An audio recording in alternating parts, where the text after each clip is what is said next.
안녕하세요. 저는 올해로 결혼 8년 차에 접어든 유부녀입니다. 연년생인 남매를 두고 있어요. 올해로 두 녀석 다 초등학교에 입학하면서 자기들도 이제 어린이라며 다 잘한 척을 할 때마다 남편이랑 둘이서 애들 몰래 얼마나 웃는지 모릅니다.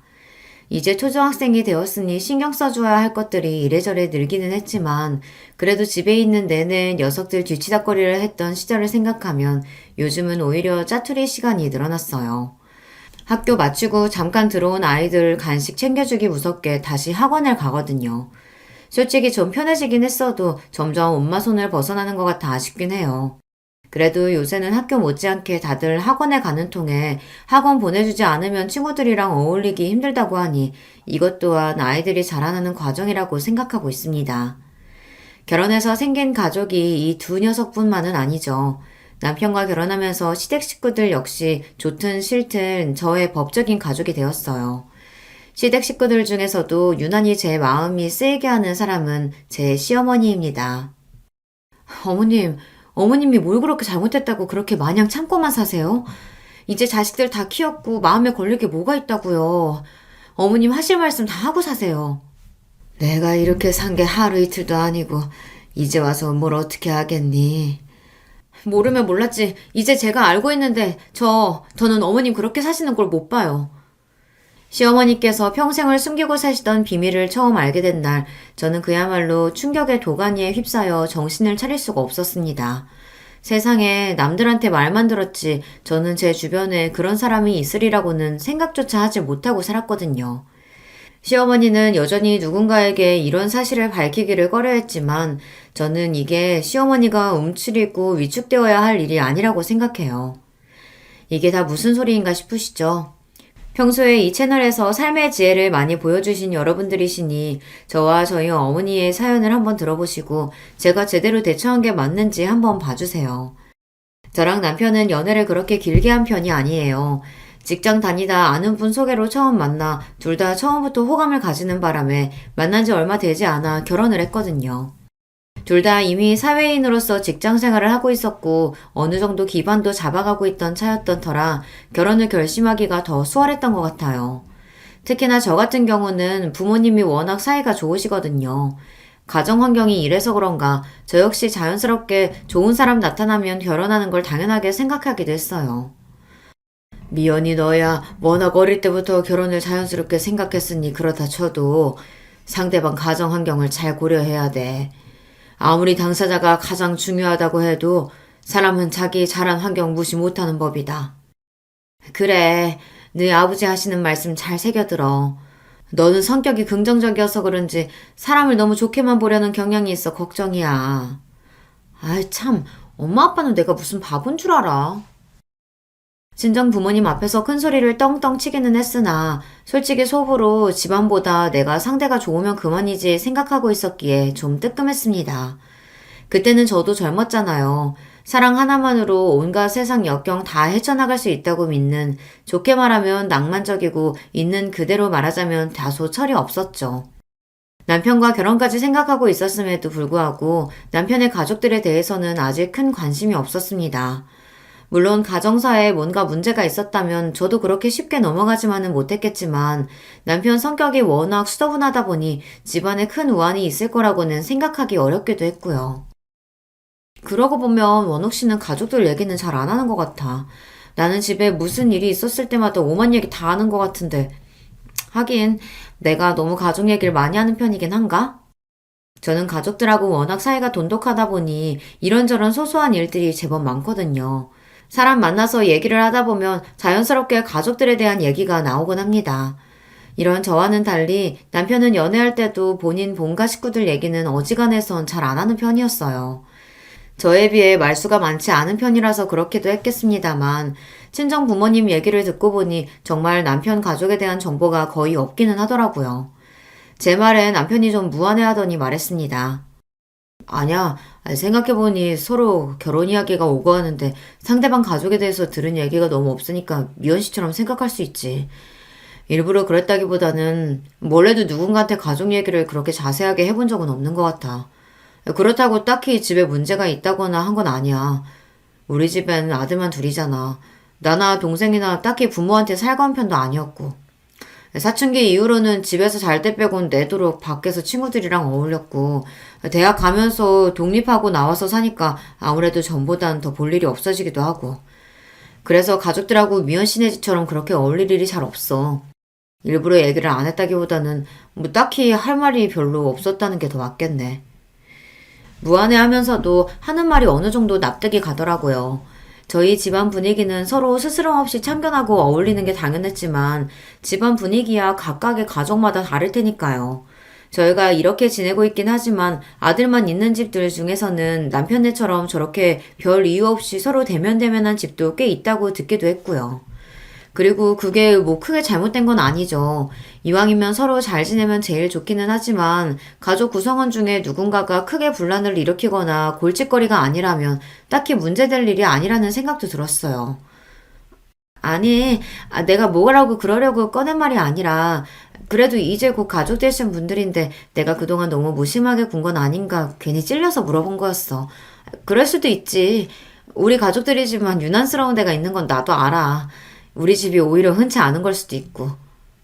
아니야. 그렇게 생각한 적 없어. 사실 내심 부러웠던 적도 많아. 미연 씨는 부모님이 다정하시고 미연 씨도 형제자매 간 사이도 좋고 부모님께도 잘하잖아. 나 미연 씨 하는 거 보고 뜨끔했던 적도 많아. 미연 씨가 그만큼 가족들한테 잘하니까 이렇게 사이가 좋은 거겠지. 나는 그러질 못하니 집안 분위기가 다른 걸 테고. 그런 생각 드니까 미연 씨 보기 좀 민망하기도 하더라. 괜히 남편을 쑥스럽게 만든 건 아닌가 싶긴 했지만 그래도 남편 역시 느낀 바가 있었는지 그 후로는 조금씩이나마 가족들 이야기를 해주더라고요. 내 동생 현욱이는 저번에 밥 한 번 먹으면서 이미 봤고 만나는 사람은 있다는데 아직 사회초년생이라 당장 결혼 계획은 없는 것 같아. 그리고 요새 무슨 생각을 하고 사는지는 딱히 잘 모르겠네. 평소에도 서로 대화가 많은 편은 아니라서. 그래도 사이가 나쁘지는 않아. 같이 밥 먹으면서 직접 봤으니 사이가 나쁘지 않다는 말은 맞는 것 같았습니다.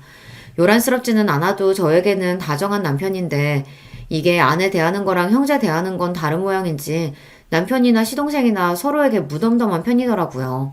만나기만 하면 서로 장난 걸고 스킨십하고 시끌벅적한 저나 제 동생들을 생각하면 담백하기 짝이 없는 형제간이었습니다. 부모님은 초등학교 앞에서 거의 30년 가까이 문구점을 하고 계시는데 사실 말이 문구점이지 애들이 왔다 갔다 하면서 필요한 소소한 물건들 파는 그런 곳이라 규모가 그렇게 크지 않아. 부모님께서 두 분 다 문구점을 하셨기 때문에 뭐 어렸을 적부터 나랑 동생은 집에서 둘이 있거나 아님 뭐 학원을 다니거나 그런 경우가 많았고 그래서 부모님이랑 집에서 살갑게 대화하거나 그럴 시간이 많이 없었어. 주연 씨랑은 가정환경이 좀 다른 편이지? 아무래도 어릴 적부터 부모님 두 분 다 일을 하신 것 같으면 부모님께서 항상 바쁘셨을 테니까 사이가 대면대면하다는 말이 조금 이해가 가기도 했어요. 덤덤하게 얘기하는 남편 말을 듣고 있자니 말은 저렇게 아무렇지 않은 것처럼 해도 한창 부모님 돌봄을 받아야 할 나이에 동생까지 챙겼어야 했으니 조금은 결핍이 있지 않을까 하는 생각도 들었습니다. 그래서 괜히 농담처럼 물었어요. 그래도 학교 다닐 때 학교 앞 문구점 아들, 딸들이 제일 부러웠었는데 갖고 싶은 물건도 많고 신기한 것도 많아서 친구들이 많이 부러워했을 것 같아. 그건 진짜 어릴 때나 그랬던 거고 어차피 다 팔아야 되는 물건인데 뭘. 철딱서니 없이 부모님 고생하는 거 뻔히 하는데 그런 물건들 함부로 만지고 그럴 수는 없지.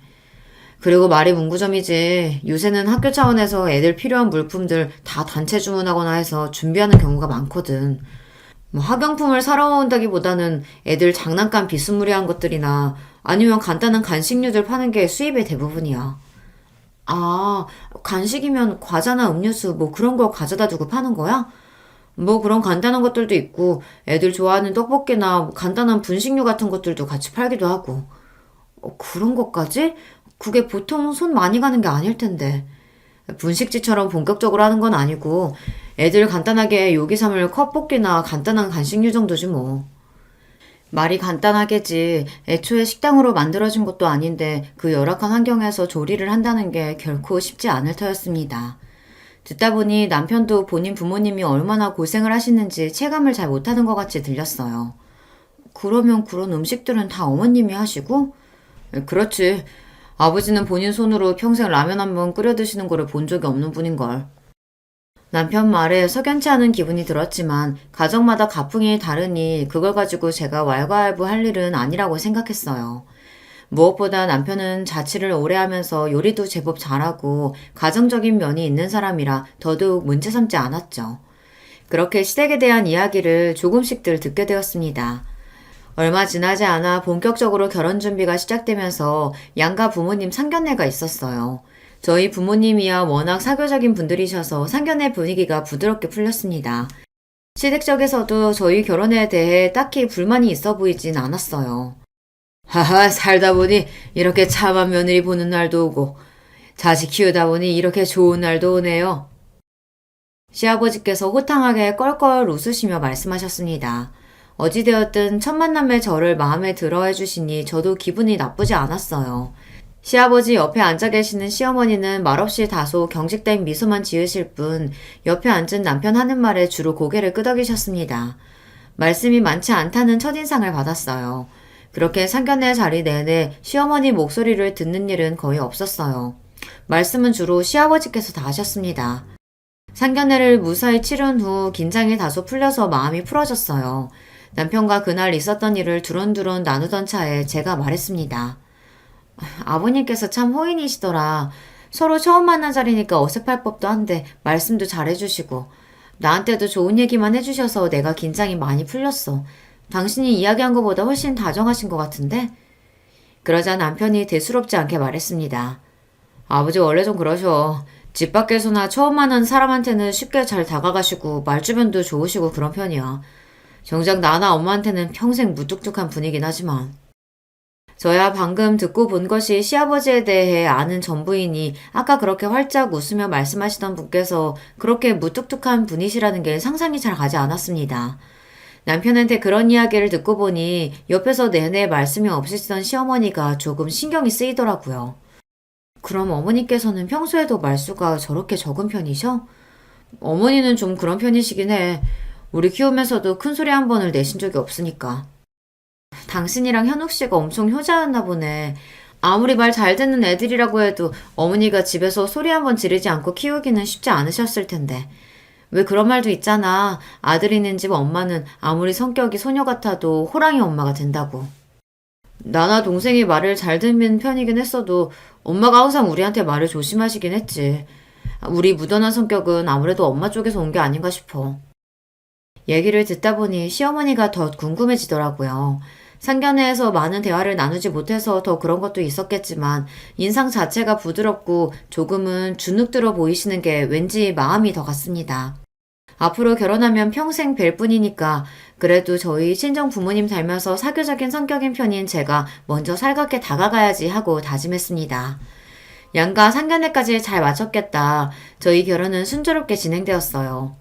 그 후로 시댁을 몇 번 더 찾아뵈었지만 여전히 시아버지께서는 제게 친절하셨고 시어머니는 말씀은 많지 않으셔도 늘 저를 반겨주셨어요. 이만하면 제법 괜찮은 시댁이다 라는 생각이 들었습니다. 먼저 결혼한 친구들 중에서는 시댁 식구들 중에서 유별난 사람들이 꼭 한둘씩은 있어서 마음고생을 하는 경우가 꽤 있었거든요. 특히 시어머니 문제로 말이에요. 하지만 애초에 말씀 자체가 많지 않으신 시어머니였기 때문에 갈등의 소지는 딱히 보이지 않았습니다. 오히려 곧 며느리로 들어올 저에게 아직도 낯가림을 하시는 것 같았어요. 어머님 이리 주세요. 제가 도와드릴게요. 아니야. 시집 오면 우리 애랑 살면서 살림할 것도 갑자기 확 늘어날 텐데 벌써부터 고생스럽게. 이렇게 저를 배려해 주시는 말씀도 서슴없이 하셨고요. 이런 분이 결혼한 후라고 갑자기 돌변하셔서 며느리 시집살이를 시키실 분으로 보이지는 않았습니다. 그렇게 저와 남편은 드디어 결혼식을 무사히 끝냈어요. 결혼 이후로 짧은 신혼여행을 다녀온 뒤 곧장 회사로 복귀해서 신혼생활에 적응하느라 저와 남편 모두 눈꼴 뜰 새 없이 바빴습니다. 생각보다 저희 친정이나 시댁에 갈 일이 그리 자주 있지는 않았어요. 저희 친정에서야 아직 새로운 생활에 적응하느라 바쁜 저를 배려한다고 그러셨겠지만 시댁에서도 굳이 새로 며느리가 된 저를 일부러 불러내시지도 않더라고요. 이 역시 저에 대한 배려라고 느꼈습니다. 그래도 제 입장이 며느리인지라 시부모님께 마냥 신경을 안 쓸 수가 없더라고요. 결혼을 했으면 이제 저도 그 집 식구인데 두 분 어떻게 생활하시나 궁금하기도 했고요. 그래서 남편보다 일찍 퇴근한 날 남편에게는 따로 이야기하지 않고 시부모님께서 평생을 일해오셨다는 문구점으로 향하게 되었습니다. 어머님, 아버님, 저 왔어요. 아이고, 세아가, 이 시간에 여기는 어쩐 일이냐? 생각지도 못했던 저의 등장에 시어머니와 시아버지 두 분 모두 눈이 휘둥그레졌습니다. 시아버지께서는 놀란 와중에도 버선발로 저를 반갑게 맞이해 주셨어요. 아무래도 시간이 퇴근 시간 무렵이다 보니 초등학생 손님들이 다 빠진 모양인지 가게가 한산했습니다. 말이 문구점이지 남편 말처럼 요새 아이들이 문구점에 와서 학용품이나 준비물을 사는 편은 아니다 보니 규모가 소박한 편이었어요. 남편 말처럼 아이들 장난감이나 놀이거리들이 가득 쌓여있는 한쪽에 떡볶이를 비롯한 간단한 부식들이 놓여있는 공간이 보였습니다. 제 한 평이 될까 싶은 협소한 공간이었죠.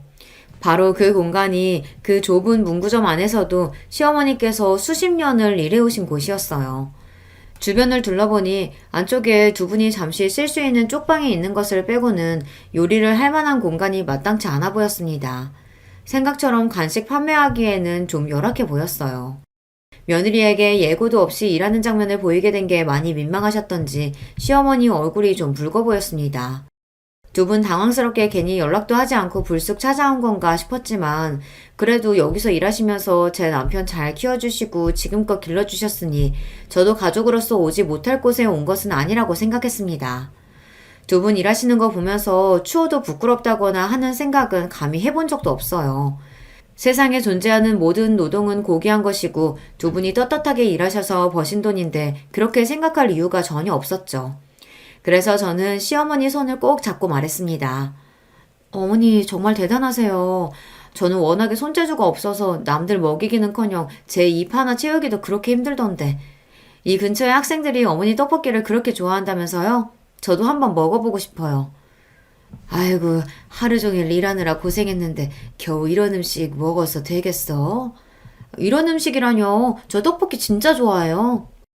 일하는 곳에 처음 찾아온 며느리에게 소박한 음식을 내놓자니 미안하며 어쩔 줄을 모르시면서도 슬그머니 시어머니 표정이 풀어지는 게 보였습니다. 제가 시어머니께 관심을 보이고 옆에 붙어있자 반갑게 맞이하시던 시아버지도 금세 제게 관심을 거두시곤 정리하시던 문구류들을 다시 만지기 시작하셨어요. 아버님도 와서 같이 드세요. 응, 나는 요기한 지가 얼마 안 돼서 이거보다 맛있는 거 사줘야 하는데 그걸로 되겠어? 괜찮아요. 어머님 솜씨가 워낙 좋으시잖아요. 그렇게 생글생글 웃고는 드디어 어머님 떡볶이 맛을 보았습니다. 평소에도 워낙 손맛이 좋은 분이시라 그런지 떡볶이도 진짜로 맛있었어요. 제가 떡볶이를 좋아하기도 하지만요. 어머님, 이 정도 솜씨면 따로 분식집을 차리셔도 대박 나겠어요. 아, 내가 무슨 그럴 재주가 되나, 뭐. 얼굴을 붉히시면서도 새 며느리 칭찬에 기분이 좋으신 듯한 시어머니였습니다. 말수가 많지는 않으셨지만 이렇게 시어머니 말씀하시는 걸 듣고 보다 보면 자기 스스로를 많이 낮추시는 것 같다는 생각이 많이 들었어요. 왠지 모르게 자신감도 좀 없어 보이시고 귀도 눌려 보이시고 한평생 열심히 일하셔서 자식들 다 장성시키고 본인 힘으로 이렇게 생활을 잘 꾸려가고 계신데 그럴 이유가 전혀 없었음에도 말이죠. 그날 집에 돌아와서 밤늦게 퇴근한 남편에게 시부모님의 문구점 첫 방문을 미주알 고주알 떠들어댔습니다. 당신 어머님 떡볶이 그렇게 맛있다는 얘기 왜 안 했어? 내가 먹어보고 얼마나 깜짝 놀랐는지 몰라. 어머님 손맛이 좋다는 건 진작 알고 있었지만 애들한테 왜 그렇게 인기가 좋은지 알겠더라. 나야 뭐 분식류는 잘 안 먹으니까. 그리고 엄마가 평생 만들어 파시던 음식이다 보니 좀 질리기도 해서 손이 잘 안 가기도 했고. 하긴 좋은 것도 3번이면 질린다고 하던데 그걸 평생 본 남편 입장에서는 그럴 수도 있겠다 하는 생각이 들었습니다. 그보다 참 가뜩이나 가게가 그렇게 큰 편은 아닌데 어머님이 시설도 제대로 안 갖춰진 곳에서 한편에서 그렇게 고생하시는 거 보니까 내가 마음이 좀 그렇더라. 이제 어머니 연세도 그리 적지 않으신데. 우리도 직장 잡고 어느 정도 수입이 모이면서 어머니는 이제 쉬셔도 되지 않겠냐고 여쭤봤는데 오히려 어머니가 더 밖에 나가서 일하고 싶어 하시더라고. 어머님 성격이 그리 사교적인 편은 아니셔서 고생스럽지 않으실까 했는데 아무리 애들이라고 해도 하루 종일 손님 상대하는 게 힘들지 않으실까 싶었는데 그건 또 아닌가 봐. 아무래도 애들이잖아. 그리고 집에서 하루 종일 아버지만 기다리고 있는 걸 별로 달가워하지 않으시는 것 같더라고. 우리 형제 대학 가면서 둘 다 일찍 독립해서 나오고 집에 있는다고 아버지 외에 돌아올 식구가 있는 것도 아니고 그렇다고 우리 집에 살가운 딸이 있는 것도 아니고 집에만 계시기 어머니도 적적하지 않으실까 해서 그냥 그러시라고 했어. 그렇구나. 그럼 내가 가끔씩이라도 문구 좀 들려서 어머니 말동무도 해드리고 그래야겠다.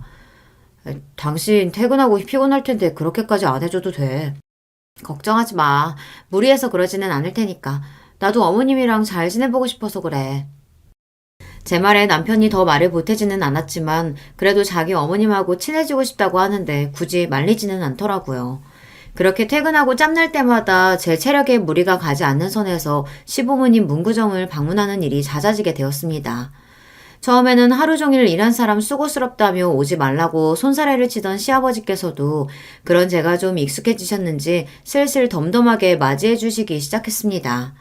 평소 식구들에게 무뚝뚝하다는 남편 말이 틀린 건 아니었는지 오히려 자주 보고 익숙해지자 처음에 살갑게 대해주시던 모습보다 다소 심드렁해지신 시아버지셨어요. 반면 시어머니께서는 조금 달랐습니다. 첫 며느리임에도 불구하고 저를 어려워하시는 티가 역력하셨던 시어머니께서 제가 먼저 살갑게 다가가자 조금씩 마음을 열어주시기 시작하신 거예요. 처음에는 그 좁은 문구점에 엉덩이 붙일 곳조차 마땅치 않아 옆에 서서 어머님을 도와드리겠다고 하는 저를 보고 어쩔 줄 몰라 하셨거든요. 그런데 이런 방문이 여러 번 이어지자 이제는 제가 문구점에 들어서면 먼저 다가오셔서 슬그머니 손을 잡아주시는 어머님이셨습니다. 퇴근하고 평일에 쉴 시간도 부족할 텐데 왜 또 여기 왔어? 저녁은 먹고 온 거야? 아니요, 저 배고파요, 어머님. 어머니 떡볶이 먹고 싶어서 아무것도 안 먹고 왔어요. 이렇게 부실한 음식 말고 제대로 된 걸 먹어야지. 그렇게 말씀하시며 집에서 일부러 저 먹이려고 싸우신 밑반찬들을 쪽방 안에 펼쳐놓고 제 저녁부터 챙겨주시는 시어머니셨습니다. 어머니 일부러 안 그러셔도 된다니까. 시댁 식구들이랑 좀 더 가까워지고 별 재주는 없지만 조금이나마 도움이 되고자 해서 온 건데 오히려 시어머니께 일감을 하나 더 늘려드린 것 같아서 송구스러웠어요. 그럼에도 불구하고 얼른 저녁 먹으라며 제 손에 숟가락을 쥐어주시는 시어머니셨습니다. 우리 집에서 먹는 반찬 그저 조금씩 더러운 거밖에 없는데 수고스러울 거 하나도 없어. 매일 고생하는 사람 밥이라도 제대로 챙겨 먹여야지. 보고만 있지 말고 어서 먹어. 가까워질수록 참 다정한 분이셨어요. 며느리라고는 해도 아직 결혼한 지 얼마 되지 않아 안지도 오래되지 않았는데 꼭 본인 딸처럼 저를 살뜰하게 챙겨주시는 시어머니셨습니다.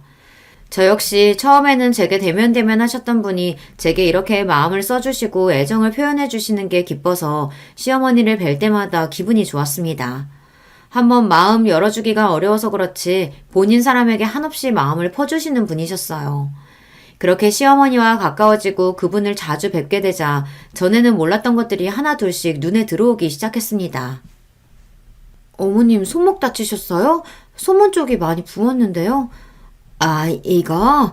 이거 왕구 들어있는 박스 나르다가 내가 다른데 정신을 파는 바람에 조금 삐끗했어. 아무렇지도 않아. 걱정 안 해도 돼. 황급히 손목을 숨기는 시어머니셨지만 이미 제 눈에 금방 생긴 멍자국과 부풀어 오른 손목이 들어온 후였습니다. 어머니 조심 좀 하시지. 가만 보면 이렇게 얌전하신 분이 왜 이렇게 자주 다치시나 몰라요. 병원 가봐야 하는 거 아니에요? 이 정도로 무슨 병원은 금방 놔두면은 금세 나 괜찮아.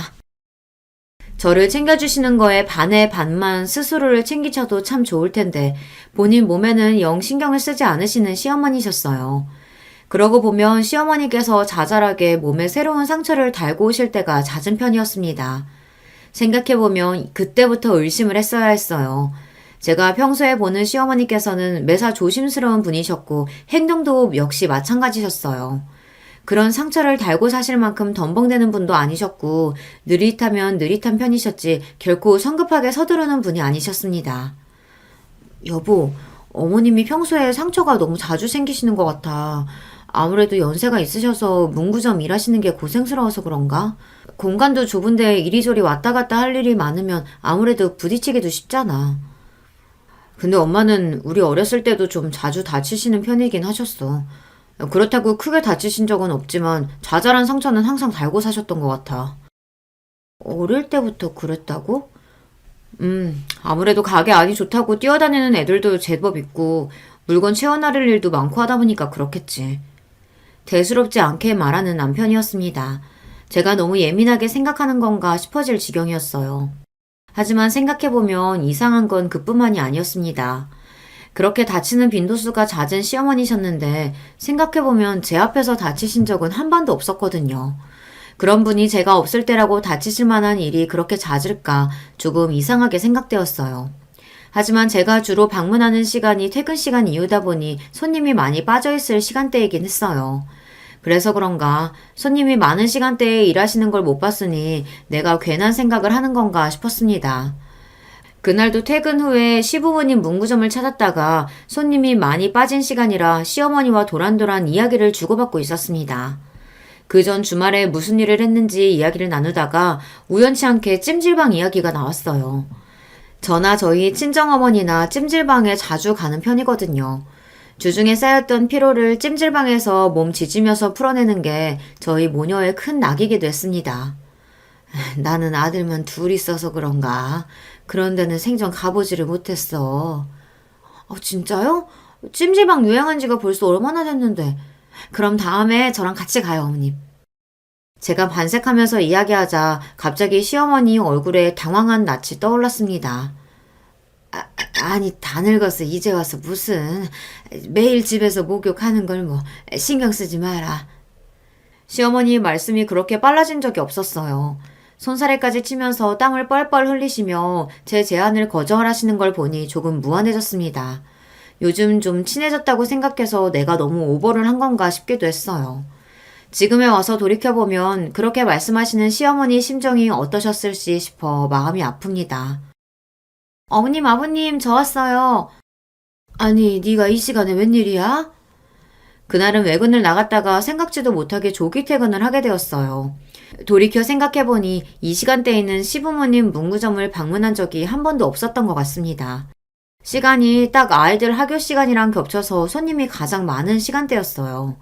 전에 없이 문구점 안이 와글와글 거리는 걸 보자 바쁘실 때의 풍경은 이렇겠구나 싶어 새삼 문구점이 새로워 보였습니다. 괜히 안쪽에 다 큰 성인 여자인 저까지 들어가면 더 번잡스러울까봐 입구 쪽에 조금 비켜서서 시부모님 일하시는 것을 지켜보게 되었어요. 조그만 장난감들 여러 개를 놓고 어느 걸 고를까 눈을 빛내는 아이들도 있었고 친구 따라 와르르 몰려와서 신이 난 아이들로 가게는 인산인해를 이뤘습니다. 시아버지께서는 그런 아이들에게 환한 미소로 화답하시며 신나게 말을 거셨어요. 아이고 요놈, 전부터 그걸 그렇게 갖고 싶어 하더니 결국 오늘 사갖고 가는구나? 말씀하시는 게 꼭 본인 손자한테 하시는 것 같았습니다. 저 처음 상견례에서 배웠을 때 반겨주시던 그 모습 그대로였습니다. 집안에서보다 밖에서 더 살가운 분이라는 남편 말도 다시금 떠올랐고요. 어쨌든 문구점에서 일을 하시는 게 시아버지 적성에 맞아 보였어요. 생각 외였던 거는 시어머니의 모습이었습니다. 막 학교 끝나고 들어온 아이들이니 얼마나 배고플 때예요.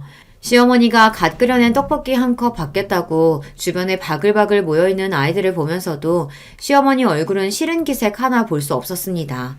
혹시 아이들 다치기라도 할까봐 떡볶이가 너무 뜨거우면 옆에 있던 부채를 살살 붙여서 조심스레 건네주기도 하셨고요. 아직 철없는 아이들이니 상대하기가 쉽지 않으셨을 텐데도 열심히 후후 떡볶이를 불어 시키며 입안에 쏙 넣기 바쁜 아이들을 바라보는 시어머니 얼굴은 보람차 보였습니다. 말은 그렇게 하지 않으셨어도 시어머니도 이 일을 좋아하신다는 생각이 들었어요.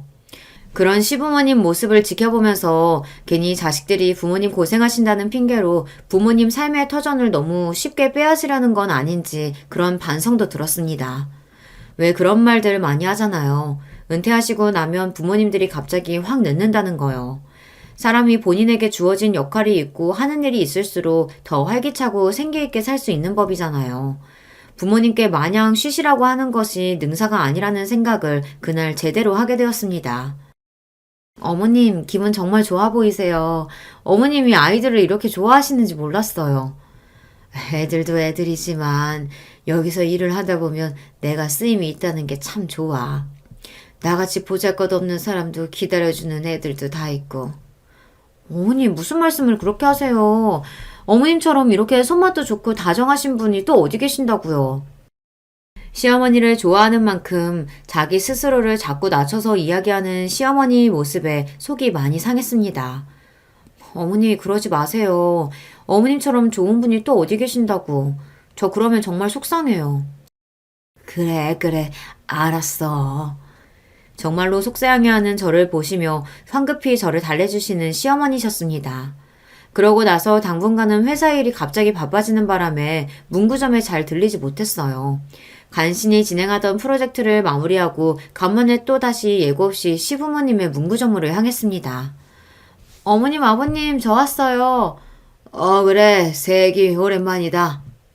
그렇게 도착한 문구점에는 시아버지 혼자 계셨습니다. 갑자기 들어온 저를 보고 시아버지 얼굴이 당황한 기색이 역력했어요. 아버님, 어머님은 어디 계세요? 그 사람 오늘 몸살기가 있다고 해서 집에서 그냥 쉬라고 했다. 어머, 병원 안 가보시고요? 식사는 하셨대요? 내가 다 챙겨줬으니까 너 신경 쓸 거 없다. 일하느라 바쁜 사람이 뭐하러 여기까지 왔어? 얼른 집에 가, 얼른. 그렇게 한사코 저를 내쫓으시는 시아버지 때문에 얼결에 밀려서 문구점 밖으로 나왔습니다. 시아버지가 시어머니를 잘 챙겨주고 나왔다고는 하시지만 문구점 찾는 아이들에게면 몰라도 평소에 시어머니에게 그렇게 살갑게 대하지 않는 시아버지셨어요. 정말로 편히 잘 쉬고 계시는 건지 걱정스러운 마음에 죽집에서 죽을 포장해다 시댁으로 향했습니다. 문구점에는 자주 들렀어도 일하시느라 시부모님께서 시댁을 비우실 때가 많아서 제가 시댁으로 찾아가는 일은 그렇게 많지 않았어요. 저로서도 오랜만에 시댁 방문이었습니다. 그렇게 도착해서 시댁 초인종을 눌렀어요. 띵동 띵동 여러 번 초인종을 눌렀는데도 안에서는 대답이 없었습니다. 혹시 주무시는 건가 싶어 내가 너무 요란을 떨었나 생각하고 있는데 안쪽에서 우당탕 소리가 들리더니 황급히 시어머니가 문을 벌컥 여셨습니다. 어머, 너 어떻게 여기까지 다 왔어? 허둥지둥 제게 말씀하시는 시어머니를 보고 저는 순간 몸에 피가 다 얼어붙는 줄 알았어요. 시아버지 말씀에 따르면 몸살에 걸렸다는 시어머니는 꼴이 말이 아니었습니다. 머리는 어디서 뜯겼는지 산발에 집안에는 가재도구가 나동그라져 있고 시어머니는 지금 눈앞에 서 있는 게 며느리인지 아닌지 정신도 제대로 차리시지 못하는 것 같았어요. 무엇보다 저를 경악하게 했던 건 시어머니 얼굴에 선명하게 남아있는 멍자국이었어요. 어머니 도대체 이게 다 무슨... 그게 아니라... 시어머니 얼굴을 보고 경악에 차서 소리를 버럭 지르는 제 모습에 시어머니는 순간 주춤했습니다. 그제야 당신 눈앞에 서 있는 사람이 누구인지 제대로 인식을 하신 것 같았어요. 그만큼 시어머니께서도 경황이 없으셨다는 거겠죠. 나중에 알고 보니 이렇게 선명한 폭력의 흔적을 시아버지 외에 누군가에게 보이는 것 자체가 그날이 처음이셨던 거예요. 분명 시어머니는 공포에 질려 있었습니다. 어머님, 대체 누가 이랬어요? 이게 무슨 일이에요, 네? 아니야. 그건 아무리 좋게 봐주려고 해도 인간의 주먹이 만들어낸 명백한 폭력의 흔적이었어요. 당연히 의심스러운 건 시아버지였습니다. 상상조차 하기 끔찍하지만 그렇지 않으면 단 두 분이서 사시는 이 집 안에서 시어머니의 얼굴을 저렇게 만들어 놓을 사람이 대체 누구란 말입니까? 분노에 찬 저를 보고 시어머니는 이제 온몸을 덜덜 떨기 시작하셨습니다. 안 돼, 아가. 제발 그냥 못 본 걸로 해주면 안 될까? 어머니, 지금 이 시경을 하시고 무슨 말씀을 하시는 거예요? 저랑 당장 병원부터 가요. 안 돼. 다른 사람들 알면 안 돼. 몸을 떨다 못해 이제 오열을 하기 시작하신 시어머니는 극도의 흥분 상태였어요.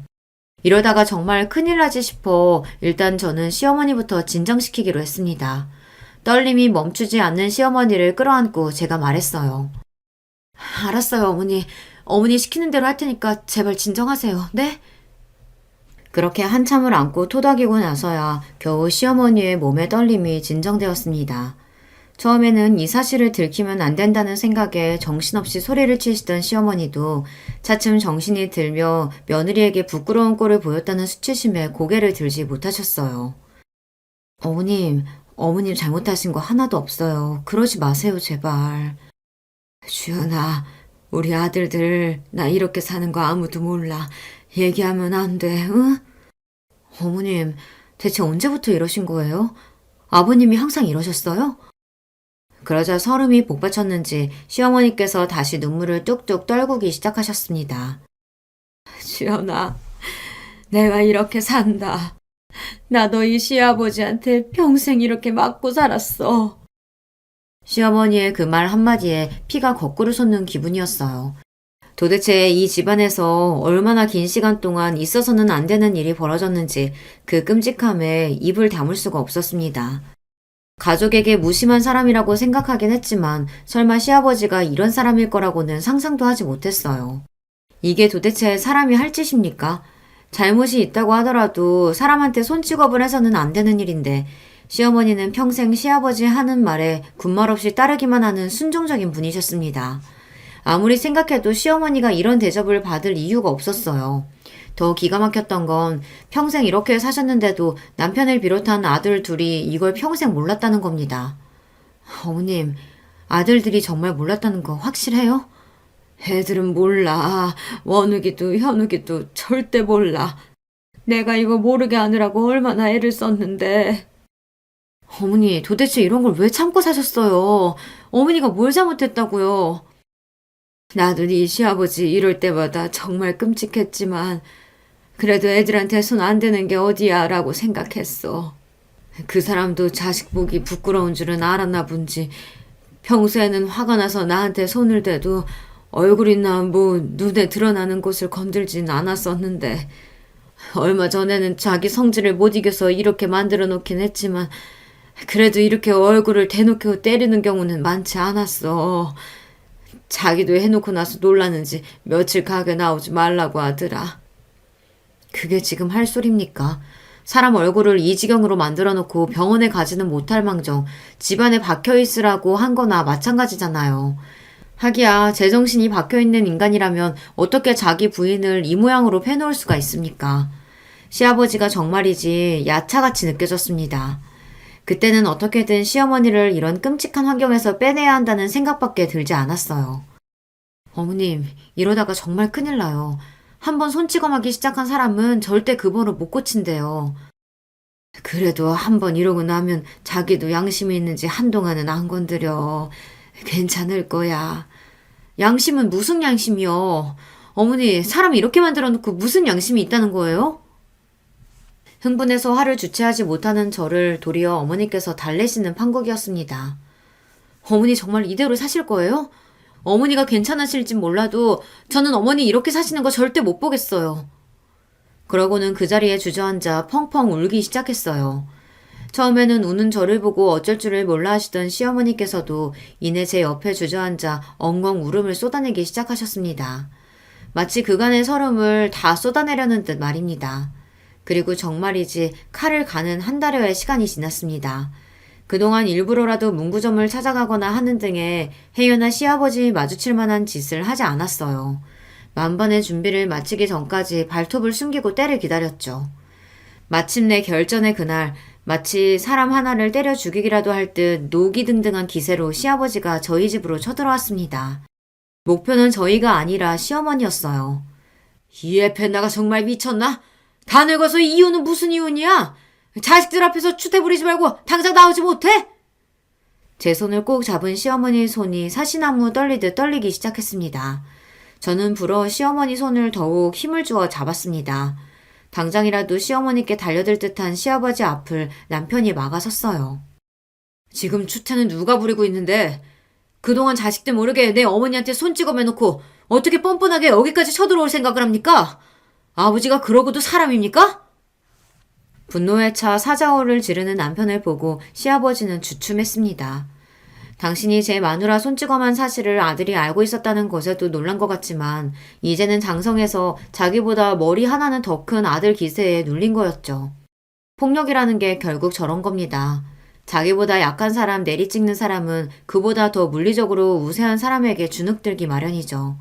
아무리 자식이라도 시아버지가 남편 힘을 이길 수 있을 리가 만무했으니까요. 결국 시어머니께 그리 절대자처럼 군림하던 시아버지도 저리 별것 없는 인간이었다 그 말입니다. 너 지금 무슨 말도 안 되는 소리라는 거야? 설마 정신 나간 네 어미가 하는 말 믿는 건 아니지? 정신 나간 건 내가 아니라 당신이야. 그 긴 세월 자기 부인을 이렇게 학대해놓고 그게 미친 짓이 아니면 뭐야? 나 더는 당신같이 끔찍한 인간이랑은 못 살겠어. 이게 진짜? 자식들이 앞에 있는데도 성질을 못 이기고 손을 올리는 시아버지 앞을 저희 부부가 막아섰습니다.